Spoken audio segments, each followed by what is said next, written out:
mayroon tayo ngayon idadiagnose. Ito mga boss, sobrang lakas ng pressure at mausok itong makina na to. Pag titingnan natin,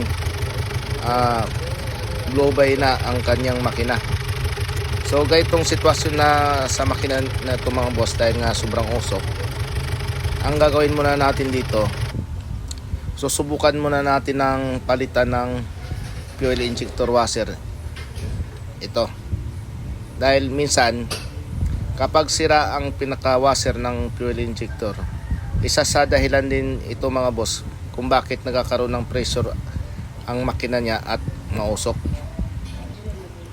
At ang kanyang langis naman, na-check nga po natin, sobrang dami. At ito nakikita natin dito sa kanyang sahuran ng langis na ito, sobrang dami nakuha natin na langis.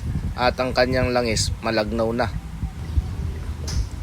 So yan nga mga boss, natanggal natin ang kanyang fuel injector. Isa sa 4 mga boss, ito ang kanyang injector. Puno ng carbon ang kanyang housing ng injector. Ibig sabihin, ang kanyang fuel injector washer singaw, kaya ang hangin lumulsot sa washer at sumingaw, kaya po nagka-carbon ang kanyang pinaka-housing ng fuel injector. At itong gagawin natin muna ngayon mga boss, papalitan muna natin ng ito pinaka fuel injector washer niya. At ngayon at dito masusubukan natin kung pag kinabitan ng washer, kung mawawala ang kanyang blow by.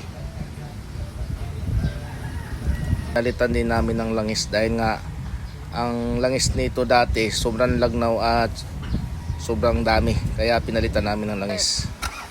So yun na nga mga boss, na paandar na natin at inobserbahan natin. So nakita na natin mga boss dito sa pinaka-carburetor niya, wala na po tayo nakikita na usok. At dito naman sa kanyang pinaka-takip, yan, wala na rin po ang kanyang usok. So ibig sabihin nito mga boss,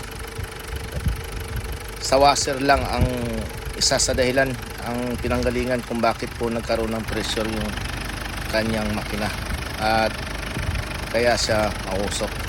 So ito mga boss, okay na ito mga boss, wala nang pressure ang kanyang pinaka-carburetor. Ayos na ito.